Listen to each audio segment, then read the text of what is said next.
Assalamualaikum warahmatullahi wabarakatuh. Hey, apa kabar semuanya? Mudah-mudahan kita semuanya dalam keadaan sehat walafiat dan tetap semangat. Alhamdulillah, kembali berjumpa dengan saya, Pak Andi Rizal, dalam pelajaran fisika. Kali ini Bapak akan menjelaskan tentang pengukuran. Merupakan bagian dari pembahasan fisika di unit kedua ya di semester ini. Nah, kita tahu yang namanya pengukuran ya. Pengukuran itu banyak biasa dilakukan oleh semua kalangan gitu. Ya. Kalian sendiri sebagai pelajar tentunya biasa kan melakukan pengukuran. Ya. Contoh kalau kayak kemarin ketika tahun ajaran baru gitu ya. Kalian mau membuat seragam gitu kan ya. Ketika membawa seragam itu ke tukang jahit, pasti di sana tubuh kalian diukur oleh tukang jahit itu, ya, berapa panjang atau tinggi ya, tinggi dari kaki ini, ya, berapa lebar antara satu pundak dengan pundak yang lainnya. Itu adalah aktivitas pengukuran, ya. Nah, apa sih yang dimaksud dengan pengukuran itu? Nah, pengukuran itu adalah membandingkan ya, aktivitas membandingkan suatu besaran dengan besaran lain yang dijadikan sebagai acuan ya, atau membandingkan suatu besaran dengan satuannya. Nah, contohnya ketika kita mau mengukur ya, mengukur panjang whiteboard ini ya, panjang whiteboard ini ya, kita bisa membandingkan panjang whiteboard ini dengan besaran lain yang dijadikan sebagai satuan. Contoh kita mau bandingkan dengan, dulu kan sering ya, panjang jengkal juga, panjang sesuatu itu kita bandingkan dengan panjang jengkal. Jadi bisa whiteboard ini kita bandingkan dengan panjang jengkal seperti ini. Misalkan ini 1 ya, 2, 3, 4, 5 ya. Nah, ternyata 5 3/4, 5/4 ya. 5/4 itu sama dengan 5,25. Jadi panjang whiteboard ini sama dengan 5,25 panjang jengkal tangan Bapak ya. Nah, jadi membandingkan panjang whiteboard dengan panjang jengkal tangan itu adalah aktivitas pengukuran. Nah, kalau panjang jengkal ini sebagai satuan dengan berbagai banyak jengkal orang-orang itu berbeda-beda, maka akan dihasilkan satuan yang berbeda-beda. Maka harus ditetapkan satuan internasional. Akhirnya ditetapkanlah satuan internasional untuk panjang itu adalah meter ya, oleh ilmuwan internasional ya. Begitupun dengan mengukur besaran massa ya, ditetapkan satuan internasionalnya adalah kilogram. Kemudian mengukur satuan waktu ya, ditetapkan satuan internasionalnya adalah second gitu. Baiklah, kalau aktivitas mengukur itu berarti kan membutuhkan alat ukur, betul tidak? Iya. Contoh ya, alat ukur panjang. Alat ukur panjang itu ya harus dengan menggunakan penggaris ya, atau mistar seperti di sini. Ya, kemudian juga ada alat ukur panjang yang lainnya ya, yang dia bisa mengukur lebih teliti lagi untuk benda-benda yang lebih kecil gitu. Seperti ini adalah jangka sorong gitu. Jadi jangka sorong ini adalah alat ukur panjang. Begitupun mengukur untuk benda yang lebih kecil lagi tapi dengan lebih teliti lagi, ada yang namanya micrometer screw ya. Kemudian ada alat ukur massa seperti di sini. Di sini ada neraca ya, atau timbangan. Nah, ini timbangan di sini ada yang sifatnya manual ya, ada sifatnya analog ya. Artinya dia bisa tampil dengan menggunakan angka-angka yang ditunjukkan oleh jarum ya. Ada juga yang sifatnya alat ukur massa yang digital gitu. Jadi cara pembacaannya itu ada yang sifatnya analog, ada yang sifatnya digital ya. Jangka sorong pun ada yang saat ini sudah ada yang sifatnya digital. Kemudian alat ukur di sini ada, ini adalah yang namanya avometer. Avometer itu artinya ampere, volt, dan ohm meter. Artinya alat ukur ini bisa dipakai untuk mengukur satuan ampere. Satuan ampere itu adalah arus listrik. Jadi bisa mengukur kuat arus listrik, bisa mengukur tegangan listrik, dan bisa mengukur hambatan listrik. Ya. Nah, jadi gitu ya. Oh ya, alat ukur yang lainnya seperti stopwatch ya. Stopwatch bisa pakai HP gitu. HP bisa digunakan untuk mengukur waktu. Jadi stopwatch itu untuk mengukur waktu.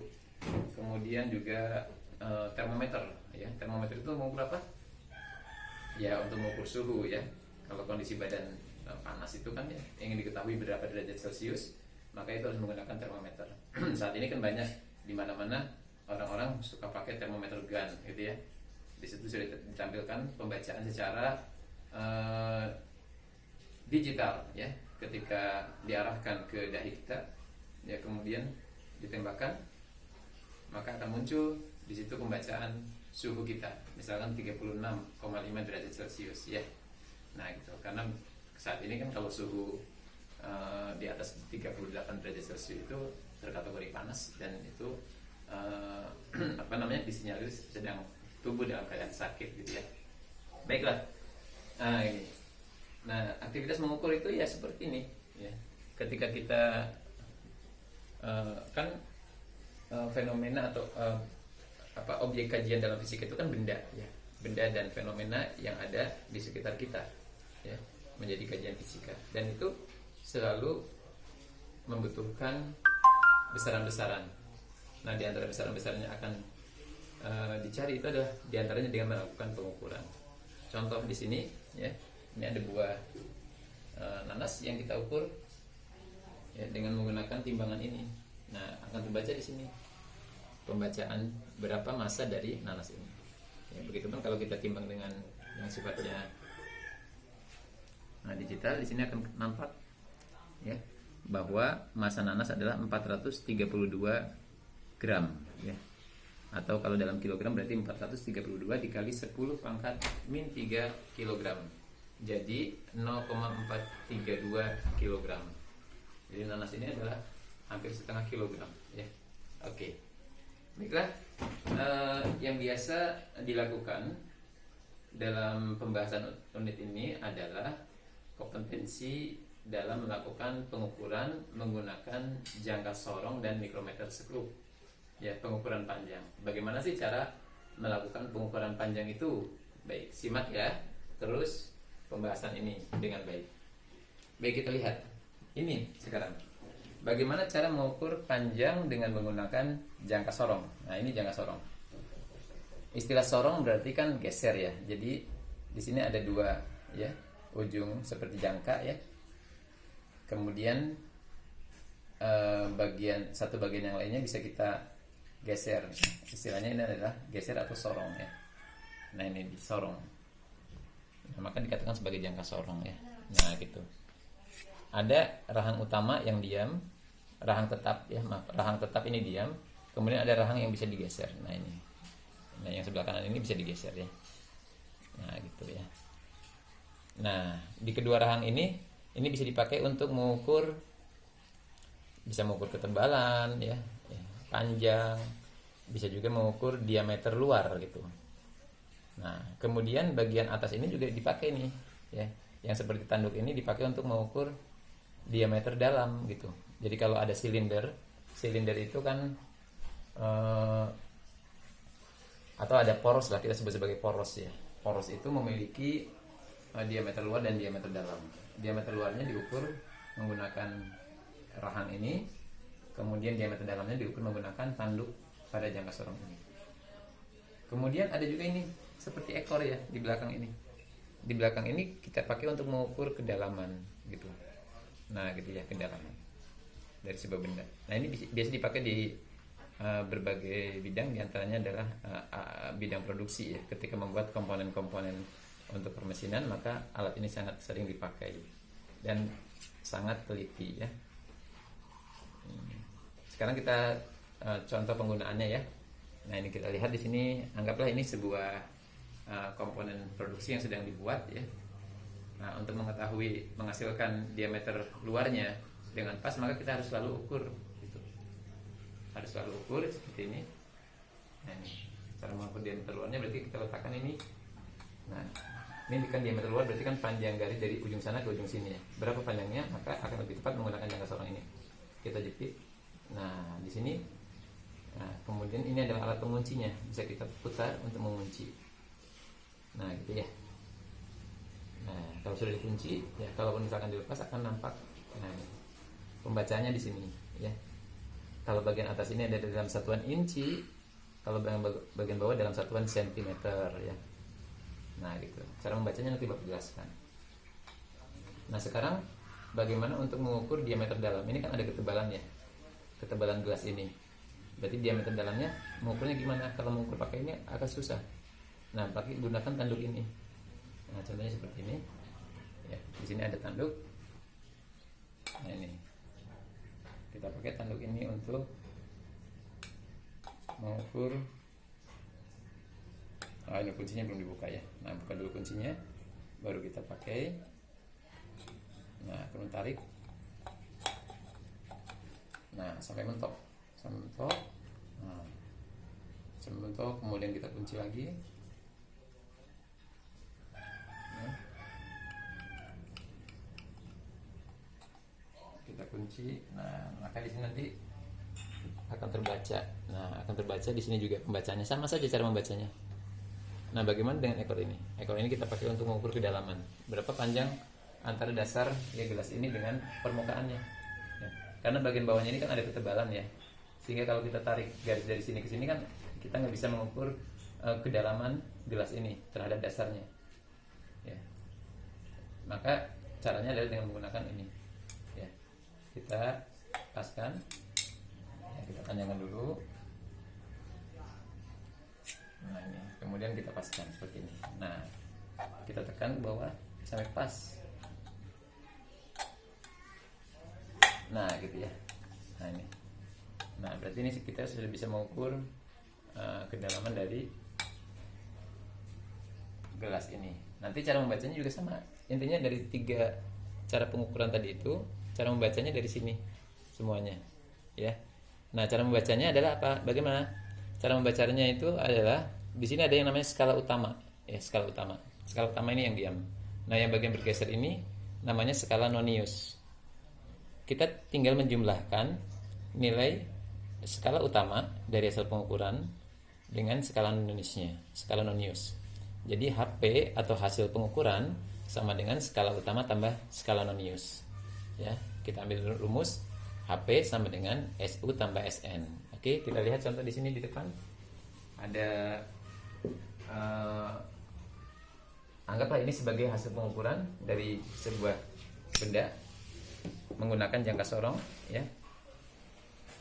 Dan ketika sudah kedua rahang itu sudah menjepit benda, maka rahang geser akan berhenti, ya, di sini, ya. Kemudian di sini ada nilai skala yang bisa kita baca. Nah, bagian atas ini adalah kita sebut sebagai skala utama, ya. Skala utama, ya, kita singkat sebagai SU. SU. Satuannya adalah sentimeter. Nah, gitu ya. Satuannya sentimeter. Kemudian bagian bawah ini adalah skala nonius. Skala nonius. Nah, di sini ada angka 0, 5, 10. Berarti ini adalah 0, 1, 2, 3, 4, 5, 6, 7, 8, 9, 10. Jadi satu garis ini, ya, selisihnya adalah 1. Nah, bagaimana satuan dari skala nonius ini? Nah, karena skala terkecil dari nonius, skala terkecil dari jangka sorong adalah 0,1 mm, ya, atau kalau dalam sentimeter adalah 0,01 cm, maka angka yang di sini adalah dikali dengan 0,01 cm. Jadi 0,01 itu kita sebut sebagai 10 pangkat min 2, ya. Jadi angka yang di sini dikali dengan, jadi angka yang di situ dikali dengan 10 pangkat min 2 cm. Nah, nanti akan memperoleh satuan cm.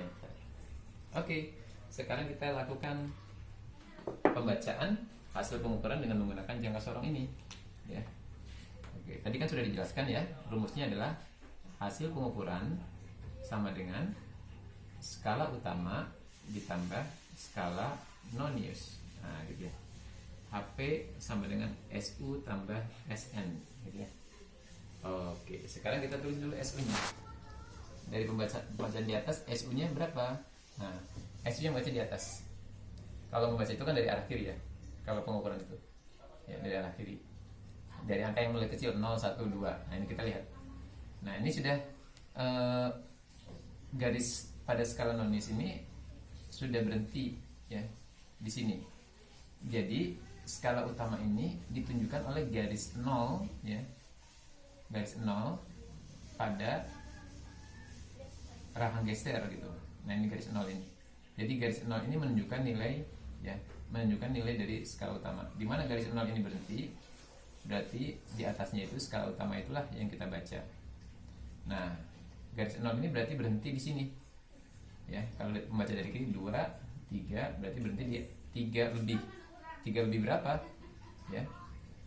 Itu kita biarkan saja, berarti ini kan belum sampai 3,1, berarti ini adalah 3,0 gitu ya. Kita bacanya 3,0 ya. Jadi skala utama adalah ini. Ini yang kita baca. Nah, ini adalah nilai skala utama. Set. Nah, ini ya. Jadi nilai skala utama. Nah, ini di sini titik ini nih. Nah, ini.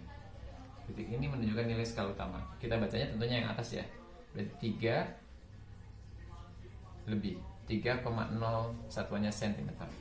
Jadi skala utama adalah 3,0 cm gitu. Nah, sekarang bagaimana membaca skala noniusnya? Membaca skala nonius adalah membaca nilai yang ada di bawah ini. Ya. Dari mana kita mengetahuinya? Kita mencari garis bawah ini yang berhimpit dengan garis atas, ya. Di sini 0 udah pasti nggak berhimpit kan dengan atas, ya. Begitupun ini 1, tidak 2, 3, 4, 5 belum berhimpit. 6, ya. 7, 8, 9. Oh, ternyata 9 ini yang berhimpit. Ya. Jadi 9 ini berhimpit. Jadi ini. Nah, ini adalah skala maaf, ini tadi harusnya ke sini ya. Ini harusnya skala utama yang ini. Nah, ini skala nonius. Nah, ini. Nah, itu ya. Jadi skala nonius itu adalah dibaca dari garis yang berhimpit bawah dengan atas. Ya. Angkanya itu kita baca dari yang bawah tentunya. Skala nonius namanya juga. Nah, berarti di sini ya 0, 1, 2, 3, 4, 5, 6, 7, 8, 9. Berarti 9. Ya. Tapi satuannya kan tadi dikali 10 pangkat min 2 cm. Jadi skala nonius ya SN sama dengan 9 dikali 10 pangkat min 2 cm atau 0,09 cm. Nah, yang atas dan yang bawah satunya sudah sama ya. Ini juga tadi kan 3,0 cm. Nah, tadi hasil pengukuran adalah menjumlahkan skala utama tambah skala nonius. Jadi SU tambah SN. Kita tambahkan saja. Ini adalah hasil pengukurannya. Jadi 3,09 cm adalah hasil pengukuran dari jangka sorong ini. Ya, terhadap benda tadi. Jadi benda tadi itu panjangnya 3,09 cm. Lihat, ada 2 digit di belakang koma. Gitu, teliti kan, kita bisa ukur dengan lebih tepat. Nah, biasanya juga dalam laporan laboratorium ya, sering kita diminta untuk memberikan laporan hasil pengukuran ya. Kalau untuk memberikan laporan hasil pengukuran, kita biasanya tulis lebih ada tambahan bahwa ini adalah hasil pengukuran dengan menggunakan jangka sorong. Ya, di sini kita lihat. Ya. Bapak tulis sebagai laporan L saja ya, laporan hasil pengukuran LHP. Cara menulisnya adalah gini. Kita buat dalam kurung. Di sini ada 3,09. Ini adalah cm. Kita tulis plus minus sebagai angka ketidakpastian ya. Angka ketidakpastian itu adalah mengambil nilai dari setengah ketelitian dari alat ukur ini. Maaf, setengah dari skala terkecil dari jangka sorong. Jadi skala terkecil dari jangka sorong, skala terkecil itu adalah tadi kan 0,01 cm ya. Nah, angka di sini adalah setengah dari skala terkecil ini. Jadi skala terkecil itu kita pakai simbol delta X ya. Skala terkecil pakai simbol delta X sama dengan 0,01 cm. Nah, ini. Nah. Ya. Atau ini 0,01 saja. Skala terkecil adalah 0,01 cm ya. Nah, ini. Nah, angka di sini adalah sebagai delta X-nya. Jadi angka di sini adalah delta X. Ya. Delta X-nya adalah sebagai ketidakpastian tadi itu. Ketidakpastian adalah setengah dari 0,01 cm, berarti 0,005 ya, cm.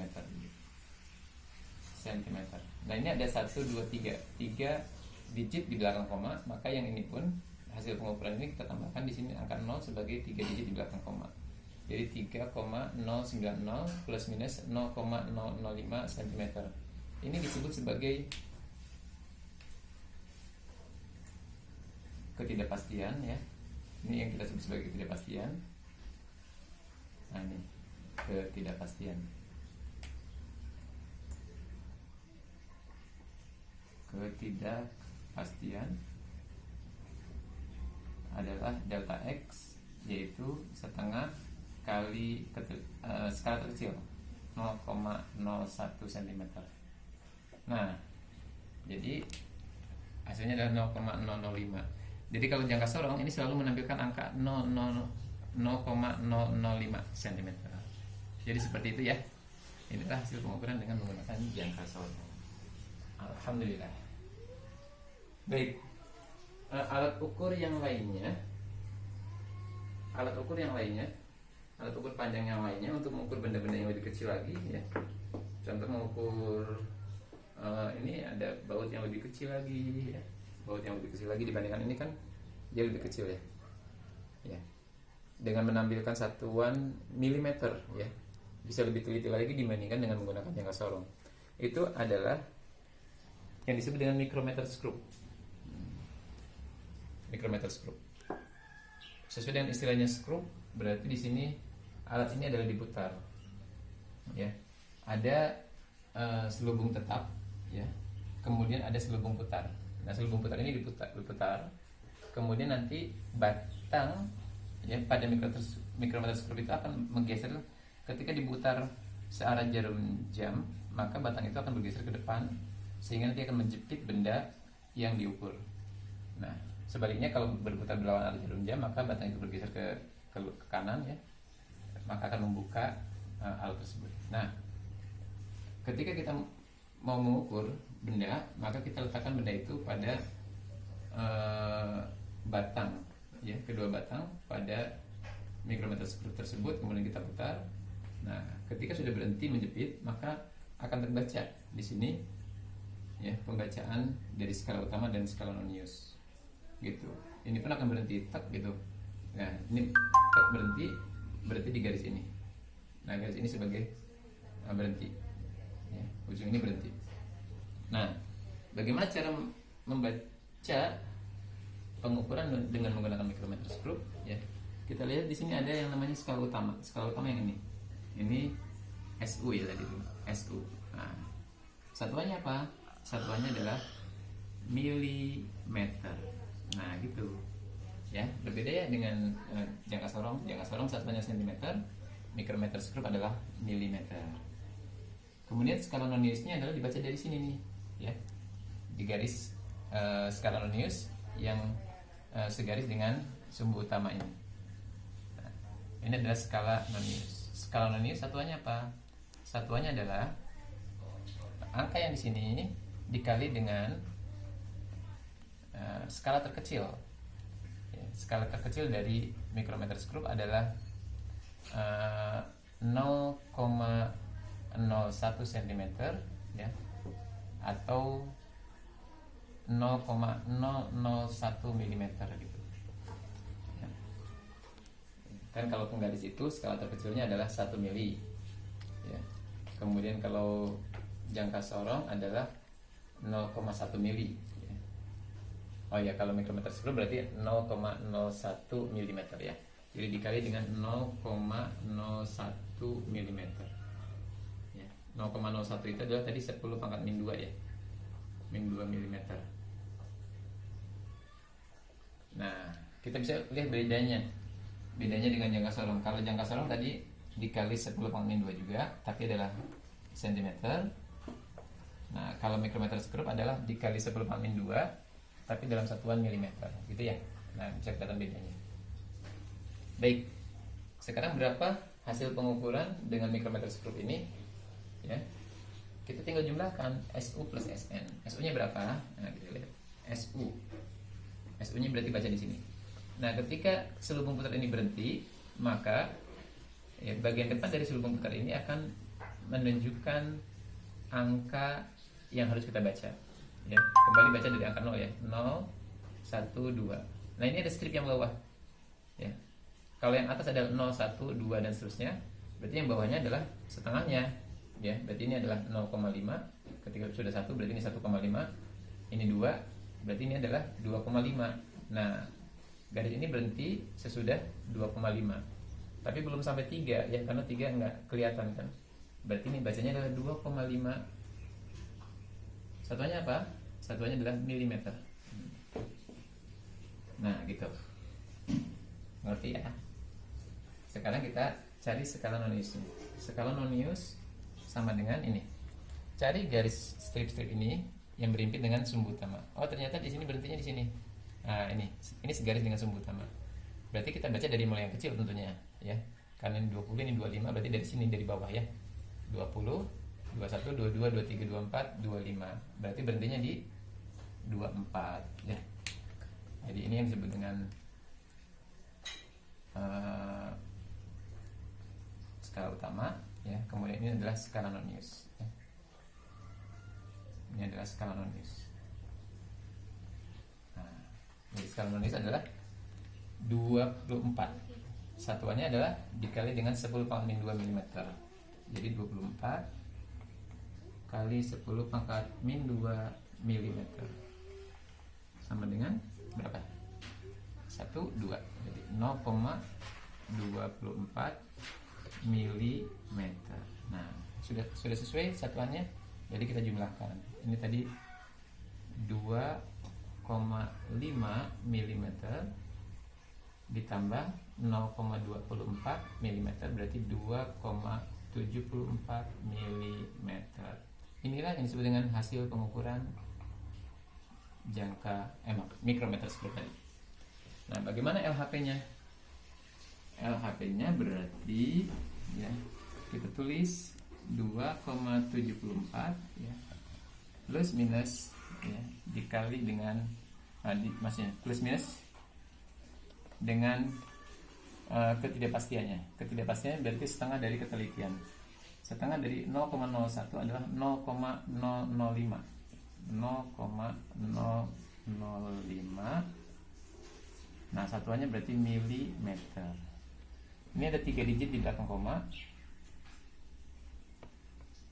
Maka di sini juga kita buat 3 digit di belakang koma ya. Tambahkan angka 0 di sini. Jadi 2,740 plus minus 0,005 mm. Oke, bisa kita lihat perbandingannya ya. Ya, kalau misalkan mikrometer skrup kita menggunakan satuan milimeter. Baik, mudah-mudahan bisa dipahami dari pembahasan ini ya. Hasil pengukuran mikrometer skrup tadi menunjukkan bahwa alat benda yang diukur itu panjangnya adalah 2,74 mm. Oke. Alhamdulillah ya, sudah kita bahas pengukuran ya, khususnya dengan menggunakan jangka sorong dan mikrometer skrup ya.